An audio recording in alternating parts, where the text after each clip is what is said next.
La religiosidad popular es la expresión de una cultura de un pueblo. Es vasta, es compleja, a veces es contradictoria, es irreverente. Vamos a analizar los santos populares, la expresión de la religiosidad popular en México. Por supuesto, aquí, en Sacro y Profano.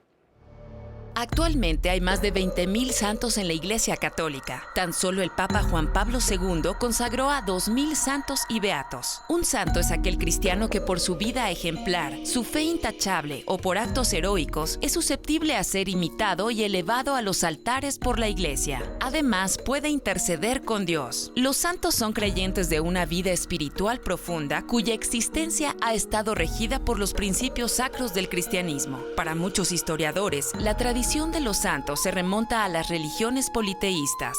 Civilizaciones como la babilónica, culturas como la helénica y la romana nos presentan dioses sectoriales, dioses mayores y semidioses en interacción con los hombres y las mujeres. Por tanto, hay el sincretismo de una religión monoteísta en fusión con antiguas culturas. La Reforma Protestante del siglo XVI rechazó la veneración y existencia de los santos. Sin embargo, la Iglesia luterana y anglicana los conservan. Para llegar a ser santo, el proceso es muy largo. Pasar de ser un creyente venerable a un beato y de un beato a un santo. El proceso culmina con la canonización y es gestionado o conducido por la Sagrada Congregación de la Causa de los Santos con sede en Roma. Los santos populares, nos sugiere el libro de José Gil Olmos, son personajes que ahora son objeto de culto por sectores marginados. Son santos alternos a la Iglesia Católica, que son venerados por clases marginadas más allá de los procesos canónicos y que buscan protección, consuelo y certidumbres. Santos populares como Jesús Malverde, el Niño Fidencio, Judas Tadeo, Santo Toribio, Teresa Urrea, son construcciones populares de inclusión social y religiosa que complementan esperanzas y sueños de los pobres.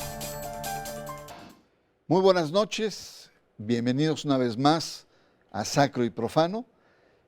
Vamos a tener un programa, yo diría, con un tema apasionante, que es el de los santos populares. Como usted sabe muy bien, los santos en la Iglesia Católica son procesos muy largos, son procesos canónicos que van desde la veneración, que van hasta la beatificación, santificación, y pueden durar muchísimos años, décadas incluso. Pero también hay otras figuras que son veneradas popularmente y que tienen prácticamente funciones muy parecidas, los santos populares. Y vamos a tomar como referencia o como pretexto el libro de José Gil Olmos, Santos Populares, La fe en tiempos de crisis. Y acá nos describe, este libro cuenta la historia de estos santos populares, los retrata como figuras sacralizadas por todos los días en las que millones rezan buscando su rezago, su esperanza y su refugio. Estos millones son los desamparados de la sociedad. Así es que, pues, mi querido José, bienvenido. Muchas gracias, Bernardo. ¿Qué es un santo popular? Pues mira, un santo popular es una figura, es un personaje que no está reconocida por la Iglesia Católica. Son creaciones de la misma gente, que me parece que es una expresión de la crisis social. En la etapa de la Revolución empezamos a ver algunos santos populares. Ahora es la nueva crisis en la que estamos viviendo, de violencia, de inseguridad, de falta de bienestar social. La gente está creando sus propios santos. Incluso algunos héroes nacionales como Pancho Villa, Emiliano Zapata, Benito Juárez, entre otros, ¿no?, que iremos comentando, pues la gente busca en estas figuras un asidero, algo de qué agarrarse.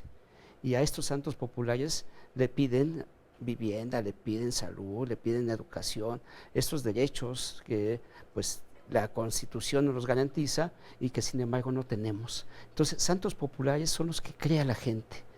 No buscan una autorización, por así decirlo, por parte de la Iglesia Católica, que tiene 20,000 santos en su haber, ¿no? Pero estos están fuera de, digamos, de esta legalidad, ¿no?, de la Iglesia Católica, pero son millones millones de mexicanos que están rezándole a este grupo de santos populares, pues que de alguna manera responden a esta falta de credibilidad y de confianza en las instituciones. Entonces son santos que crea la gente, los crea y los recrea de acuerdo a su propia forma de pensar y de ser. Miriam Cruz, bienvenida y muchas gracias por estar acá en Sacro y Profano. Tú como antropóloga, ¿qué distinciones harías, sobre todo con los santos, podríamos decir, oficiales o canónicos por parte de la Iglesia? ¿Son una amenaza esta devoción popular? Nos está hablando de que millones de mexicanos, frente a la crisis, crea estas deidades. ¿Y qué pasa con nosotros? ¿Qué pasa con los santos tradicionales? Los santos tradicionales ciertamente están respondiendo a diversas problemáticas dentro de la ciudad. Ya hablamos de lo popular, pero no lo encerramos propiamente al contexto rural, sino estamos hablando también de los contextos urbanos, y también la religiosidad popular hablamos de que no tiene una jerarquía, puede presentarse también en los estratos sociales altos como en los bajos. Y esto para la Iglesia Católica no puede significar un esquema de competencia. Simplemente estamos en un esquema de creencias de la New Age, donde el creyente ya no necesita ir a una iglesia para expresar su devoción. Es una especie de pago y demanda para ejercer la creencia. Por ejemplo, así tenemos al Señor del Maíz en el contexto de los 14 mercados del primer cuadro de la ciudad, en el que este santo, al desmembrarse en 14 piezas, cobra vigencia y logra la unificación de estos mercados, logra las ventas, pese a la presencia de múltiples centros comerciales. El Señor del Maíz logra unificar en la última semana del mes de octubre a los 14 mercados. Si entiendo bien, hay una cierta complementariedad, no necesariamente se contraponen, pero por ejemplo, en el caso de la Santa Muerte de Malverde, pues la Iglesia dice, no, esos no solamente no los reconocemos, sino los condenamos, ¿no? ¿Cómo explicar esto? La Santa Muerte. Ese es un tema muy sonado para la Iglesia Católica, porque pone en disyuntiva tanto a creyentes como a la oficialidad popular. La oficialidad popular que se ve expresada en ese culto que es lo permitido y lo no permitido, lo sacro y lo profano, donde está comulgando por un lado San Judas Tadeo y la Santa Muerte. Pues muy bien, tenemos entonces ya un primer acercamiento, santos populares producto de una religiosidad popular en medio de una crisis, en medio de una falta de credibilidad, de esperanza, se van creando deidades a quien hay que asirse. Estas deidades no necesariamente, no todas son, digamos, nocivas o alternativas que ponen en peligro la vida de la Iglesia o de las grandes creencias, pero hay ciertas tensiones, ciertas contradicciones. Vamos a una pausa, estamos en Sacro y Profano y el tema los santos populares.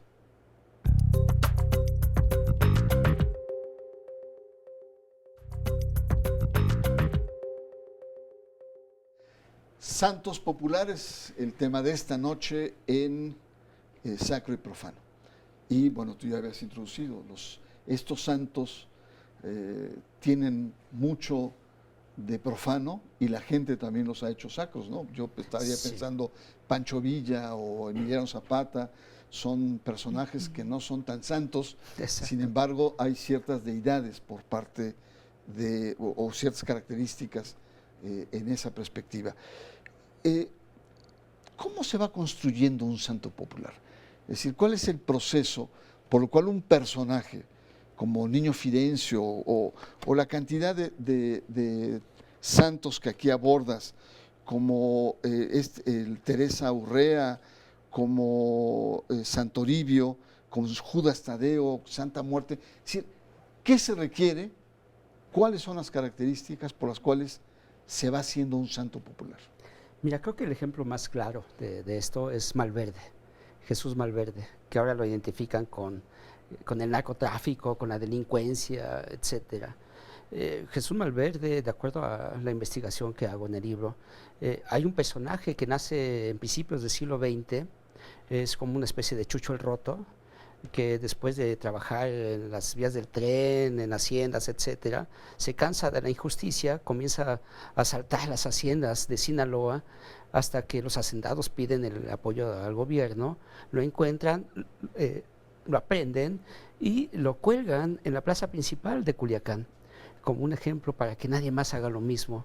Pues los restos de este señor, Jesús Malverde, caen ahí y la gente, como tenía una empatía con este personaje, pues va y cubre sus restos con piedras y después le ponen una veladora, empiezan a rezar. O sea, se va creando el santo popular, ¿no?, por una expresión de necesidad de la gente. 1976, un taxista de Culiacán lo asaltan, le meten 5 balazos, este señor le reza a Malverde, que ya para entonces ya era muy conocido en Sinaloa, y se salva. Este señor va con un artesano y le dice, oiga, hágame un busto. No había una imagen de Malverde, y este busto tiene rasgos de Pedro Infante, de Jorge Negrete y de algún otro personaje. Así es como empiezan a ser un santo popular. Un redentor, un héroe popular que se va convirtiendo en una deidad y que pues, va evolucionando, porque ahora es parte del narcotráfico. Hicimos un programa sobre este personaje acá, si usted gusta lo puede ver en YouTube. Tuvimos un análisis sobre Malverde. Ahora, Miriam, como antropóloga, ¿qué tipo de vínculos se establecen entre estos santos populares con la gente? ¿Qué le pide la gente? ¿Qué tipo de relación establece? ¿Cómo es que estos santos van acrecentando su influencia ante estas millones de personas que les siguen? La sociedad en la que nos estamos desarrollando nos conduce a la metápolis, donde la inmediatez y la posmodernidad ya son lo que está más cercano. Yo le pido al santo porque es el que responde a mi problema, a mi realidad de manera inmediata. Pero ¿qué pasa cuando un devoto se siente no atendido? Entonces es cuando empieza a crear sus propias formas de santificar a diversas personalidades, como lo es Santa Muerte, como lo es Niño Fidencio, porque este sí me atiende, este sí me da el favor que yo le pido, y sin embargo hay cierta clase de protestas en torno a si no fue atendida mi petición, como lo fue con Guadalupe, con Judas Tadeo, pero sin embargo nos van expresando nuevas formas de hacer religiosidad popular, entendidas desde la piedad popular y aprovechadas también por la parte de las iglesias. Ahora, esto es muy interesante porque nos lleva al tema de las exclusiones, ¿no? Sociedades que nos excluyen, a los pobres, que marginan, o como diría el Papa Juan Pablo II, esas culturas del descarte, ¿no? Y la gente se va rearticulando, el comercio informal, el ambulantaje, todo ese tipo de cuestiones que hacen como una forma de autoinclusión. Y lo apasionante es que no solamente recrean formas de relación social desde el punto de vista sociológico, sino también crean sus propias deidades, sus propias reglas. Esto es verdaderamente apasionante de los santos populares. Exactamente, mira, son sectores marginales. Estamos hablando de millones de mexicanos pobres o que están viviendo en una situación de marginación terrible. Y todos estos sectores de alguna manera sí se han acercado a la Iglesia Católica. De hecho, me parece que muchos de los devotos de estos santos populares nunca dejan de ser católicos, claro, ¿no? Forman parte de la misma grey, ¿no? Lo que me parece aquí lo interesante es que le piden a estos santos populares favores, no le piden milagros. ¿No? El milagro está muy lejos, ¿no? Le piden el favor de tener salud, de que la señora que va a esta misa de la Santa Muerte con sus hijitos, le está pidiendo a esta figura que su gasto, el gasto del día, pues le alcance para darle de comer a sus hijos. Claro. Entonces, son deidades que están muy cercanas a la gente, no necesitan ni una iglesia, un templo, no necesitan tampoco de un intermediario, hablan directamente con ellos y se acercan a través de este acto de fe. Muy bien. Pues es apasionante, la verdad, ¿no? Porque también podríamos decir, a la Santa Muerte entran quizá en fronteras que van más allá de aspectos éticos, digamos, comunes, comúnmente reconocidos, pero lo mismo le podemos decir con la Virgen de Guadalupe. ¿Qué diferencia habría entre un santo popular y un santo, digamos, convencional, tradicional en la vida de la Iglesia? El proceso de la historicidad, de la investigación, para el creyente no es lo importante, ni es un elemento conceptual por el cual base su creencia. La basa más bien en su necesidad. Hablamos también de diversos contextos en los que, ya lo decía José Gil, no es necesaria una iglesia. Hablamos también del ecumenismo, ¿por qué no? Verlo desde una visión hospitalaria. También vemos las creencias en un mercado, en un supermercado, ¿por qué no? Pero también habría que ver la diversidad de iglesias, porque enfatizamos mucho en la Iglesia Católica, pero también veamos la necesidad de estas iglesias queer que están asumiendo a todas las personas con alguna sexualidad diferente. Muy bien, pues tenemos planteamientos muy interesantes, cómo la realidad y sobre todo los contextos locales hacen que las creencias, las formas de resistencia, sobre todo de amplios sectores de la población desfavorecidos, van creando o van construyendo estas deidades complementarias, pero también al margen de lo que son las iglesias oficiales. Vamos a un corte, regresamos, estamos Santos Populares y esto es Sacro y Profano.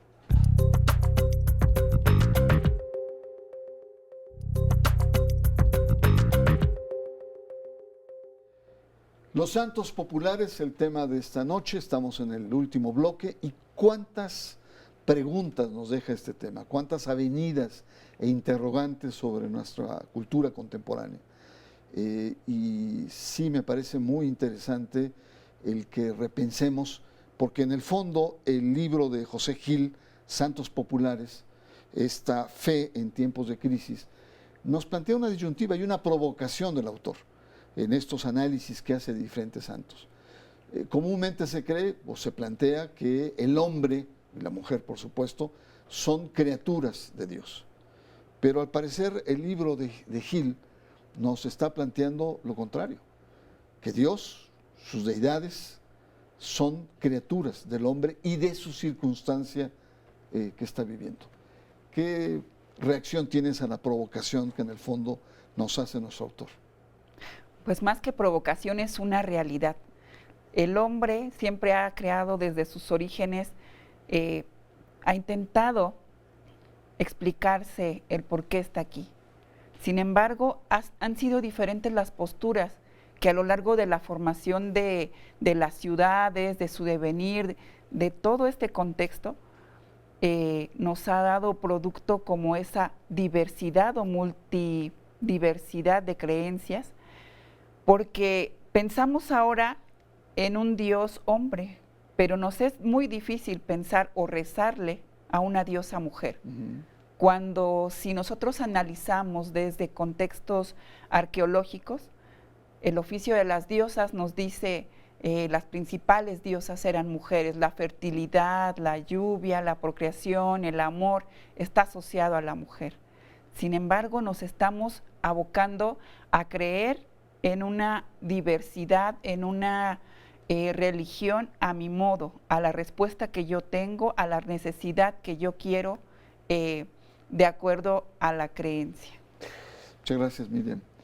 En ese sentido, ¿estos dioses populares tienen fecha de caducidad? Sí, ¿qué futuro tú percibes después de haber trabajado cada uno de estos santos populares? Como dice bien la profesora Miriam, pues hacemos nuestros dioses, nuestros santos, de acuerdo a nuestras necesidades. Los veneros de la fe son muy largos, no se acaban, no tienen un tope, ¿no? Dan vueltas, se convierten en ríos incluso. Y me parece que lo que estamos viendo ahora es que mientras más hay una crisis, si se profundiza nuestra crisis, que es lo que estamos no viviendo sino sufriendo, pues los santos populares van a seguir creciendo y se van a ir enriqueciendo. Los zapatistas tienen la Virgen zapatista, aquel movimiento del APO, ¿no? En Oaxaca estaba la Virgen de las Barricadas, estaba el niño del APO, que era muy simpático porque tenía su playera de los Pumas, en un pie un balón, pero tenía un casco para protegerse de la policía, ¿no? Y de los toletes. Entonces la gente va creando estos santos. A la Santa Muerte la visten de quinceañera, de novia, de charra, de todo. Claro. Al propio Malverde le pusieron una playera de fútbol con la fotografía del Chapo Guzmán, ¿no? Qué barbaridad. Entonces me parece que va a ir enriqueciendo, no tiene una caducidad. Ya. Llegamos al fin del programa, me parece muy interesante, da para mucho más evidentemente, y yo les pediría, como es tradición, pues una breve conclusión, una breve reflexión final. ¿Con qué te quedas con los santos populares? Miriam Cruz. Me quedo con esa oficialidad entre lo permitido y lo no permitido.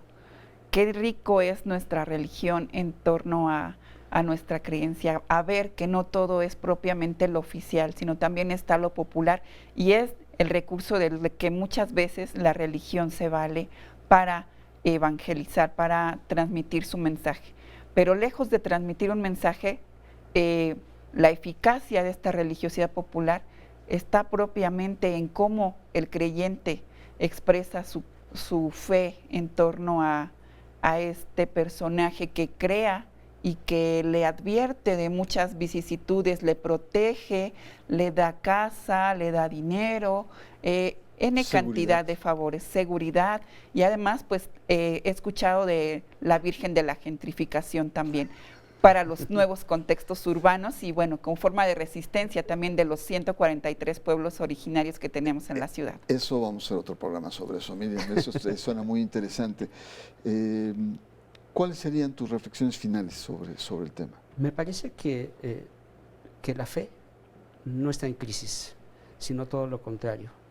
Frente a todos estos fenómenos en los cuales millones de mexicanos estamos siendo marginados, frente a esta falta de confianza y de credibilidad en instituciones, en líderes sociales, líderes políticos, en partidos, en los mismos gobiernos que tenemos, frente a todo esto, la fe que es muy propia del pueblo, pues se está enriqueciendo con todos estos personajes que a Pancho Villa ahora le rezan, es un santo amoroso, imagínate. Bueno, fue muy amoroso él. Fue muy amoroso, sí. O a Zapata es el de las causas sociales, ¿no? Okay. Etcétera, etcétera. Entonces es muy interesante todo esto. Pues muchas gracias, yo les agradezco mucho, Miriam Cruz. Felicidades, José Gil, por este esfuerzo de investigación. Y yo recuerdo una lectura que hice hace muchos años, El Diosero, de Rojas Gutiérrez, me acuerdo, que narraba la historia de un curandero, de un chamán en la península de Yucatán, de origen maya, que ante la sequía estaba produciendo dioses para que lloviera y no le salía y todo el mundo estaba muy, muy preocupado. De repente empieza a llover y empiezan a glorificar aquella imagen que había provocado la lluvia. Pero ¿qué pasa? Sigue lloviendo, hay inundaciones y tal, y entonces este mismo diosero está produciendo con barro nuevamente otros dioses para que deje de llover. Yo creo que esta historia en el mundo maya nos narra muy bien y nos pone en advertencia sobre esta dimensión sacra y profana de los santos populares. Por su atención, muchas gracias, y por supuesto lo espero la próxima semana aquí en Sacro y Profano.